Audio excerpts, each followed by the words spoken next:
सभी मित्रों को नमस्कार, गुड मॉर्निंग। रीट एग्ज़ाम 2025 की तैयारी करने वाले सभी परीक्षार्थियों को मिलर एजुकेशन की ओर से हार्दिक बधाई और अग्रिम शुभकामनाएं। दोस्तों, आज की जो साइकोलॉजी अर्थात मनोविज्ञान की जो क्लास है, इसमें अपन फिर से महत्वपूर्ण प्रश्नों के बारे में चर्चा करेंगे और ये जो प्रश्न है वो सभी के लिए इम्पोर्टेंट रहने वाला है, चाहे लेवल 1 के परीक्षार्थी हो या लेवल 2 के परीक्षार्थी हो। तो शुरुआत करते हैं आज के पहले प्रश्न की।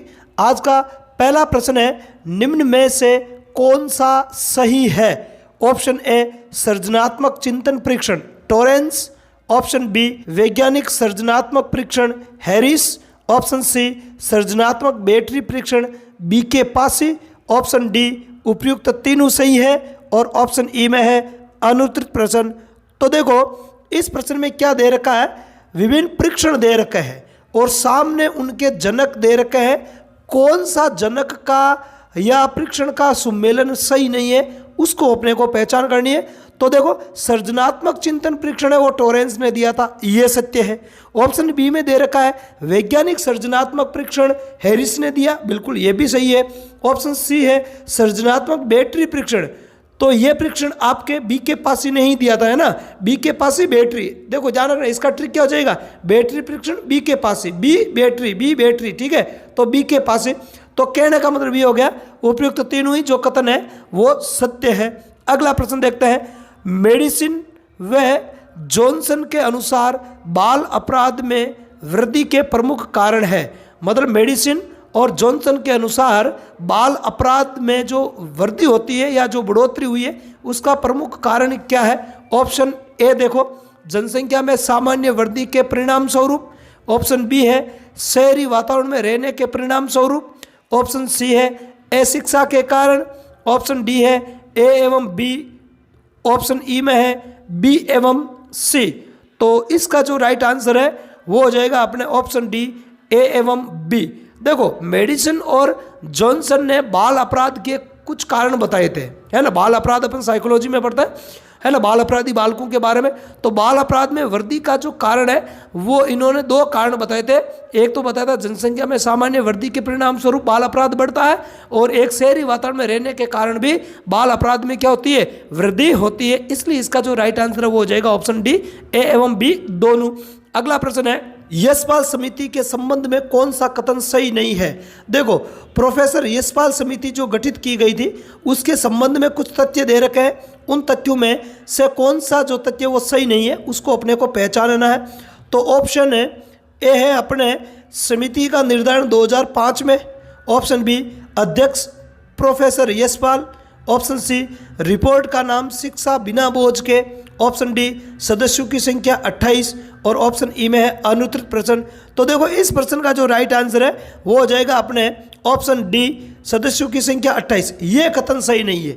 बाकी देखो, समिति का निर्धारण 2005 में हुआ था, अध्यक्ष थे इसके प्रोफेसर यशपाल, और जो रिपोर्ट आई थी उस रिपोर्ट को नाम दिया गया शिक्षा बिना बोझ के। अब इसमें सदस्यों की संख्या वो 28 नहीं थी, वो सदस्यों की संख्या थी 35। कितनी थी? 35। इसलिए ये कथन सही नहीं है, इसलिए इसका जो राइट आंसर है वो हो जाएगा ऑप्शन डी। अगला प्रश्न देखते हैं।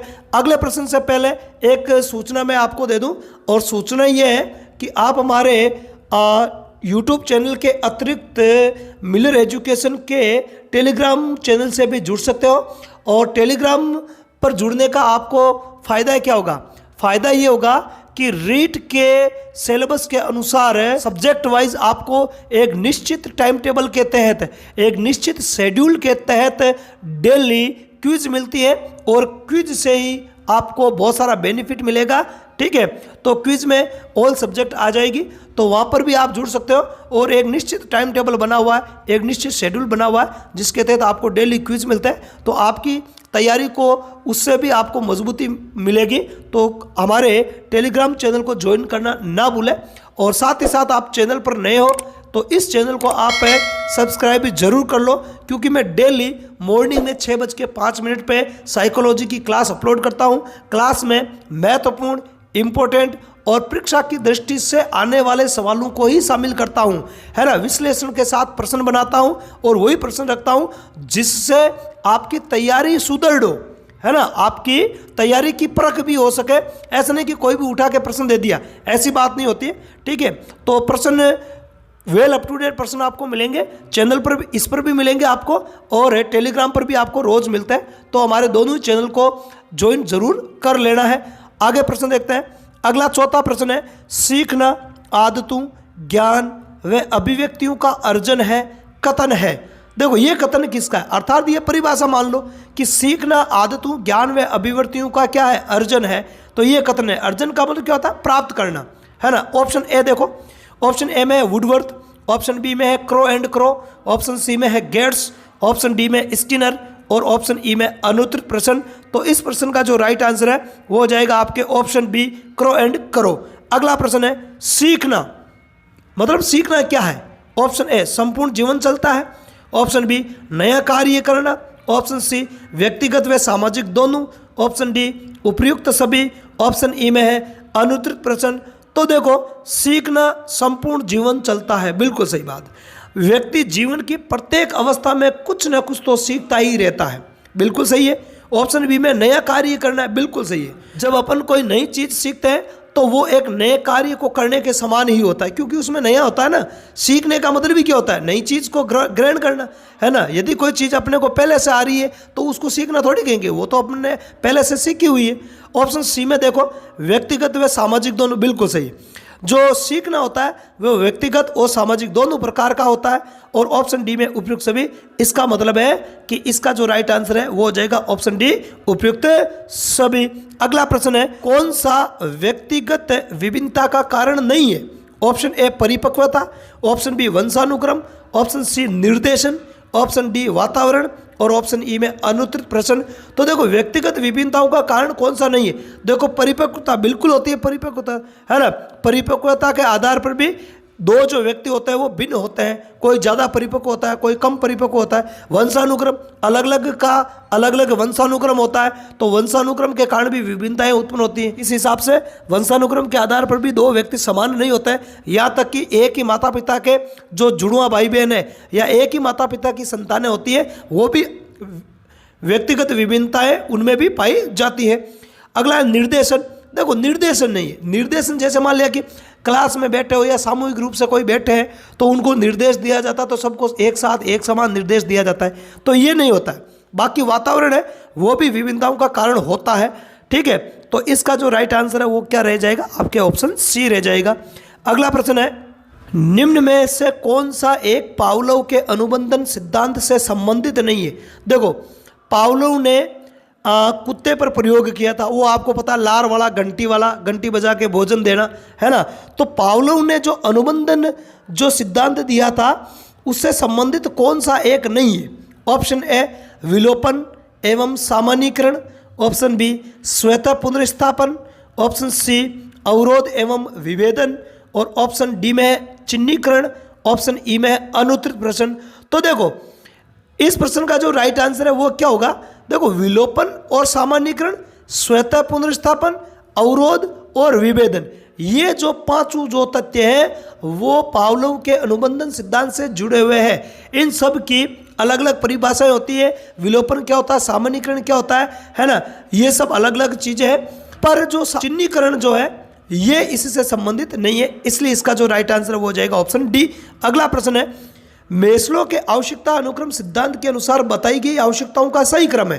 देखो मेस्लो ने मांग सिद्धांत या आवश्यकता का सिद्धांत दिया था, है ना। मांग सिद्धांत इसी को बोलते हैं, आवश्यकता के सिद्धांत को। और उन्होंने विभिन्न आवश्यकताएं बताई है, उन आवश्यकताओं को विभिन्न क्रम में भी रखा है उन्होंने। तो उस क्रम के आधार पर कौन सा आपके सही होगा उसको अपने को देखना है। पहले दे रखा आत्मसम्मान, 2 नंबर पर है आत्माभिव्यक्ति, 3 नंबर पर सुरक्षा और 4 नंबर पर शारीरिक। तो इनको अपने को क्रम से जमाना कि पहले कौन सी आवश्यकता आएगी, बाद में कौन सी आएगी, उसके बाद में कौन सी आएगी, उसके बाद में कौन सी आएगी। ऑप्शन ए में 1 2 3, मतलब पहले एक, उसके बाद में दूसरी आवश्यकता, उसके बाद में तीसरी, उसके बाद में चौथी आएगी।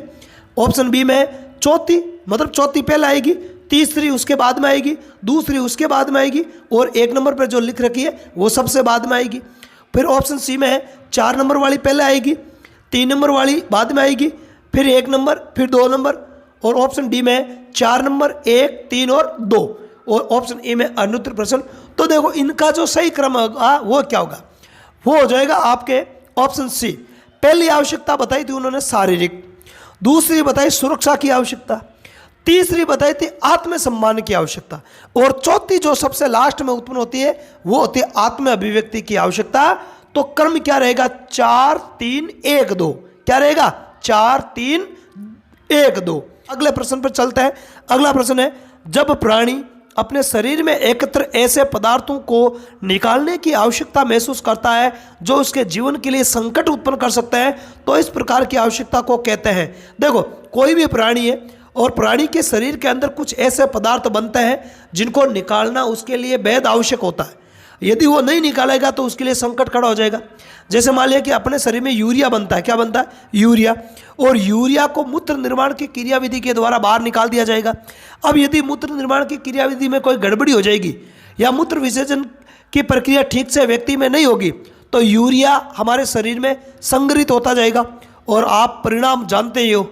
जब यूरिया शरीर में संग्रहित होता है तो बड़े डेंजर परिणाम उत्पन्न होते हैं और यदि ठीक से इलाज टाइम पर नहीं हुआ तो व्यक्ति की मृत्यु तक हो सकती है, क्योंकि नाइट्रोजनी अपशिष्ट पदार्थ होता है यूरिया में जो जहर उत्पन्न कर देता है व्यक्ति के बॉडी में, है ना। इसलिए उनका निष्कासन क्या होता है, जरूरी हो जाता है। तो इस प्रकार की आवश्यकता को क्या कहेंगे, मतलब निकालना जरूरी हो जाता है, आवश्यक हो जाता है। तो ये निष्कासन क्या कहलाएगा, ऑप्शन ए निष्कासन आवश्यकता, ऑप्शन बी आवश्यक आवश्यकता, ऑप्शन सी अभिप्रेरणात्मक आवश्यकता, ऑप्शन डी इनमें से कोई नहीं, ऑप्शन ई अनुत्तरित प्रश्न।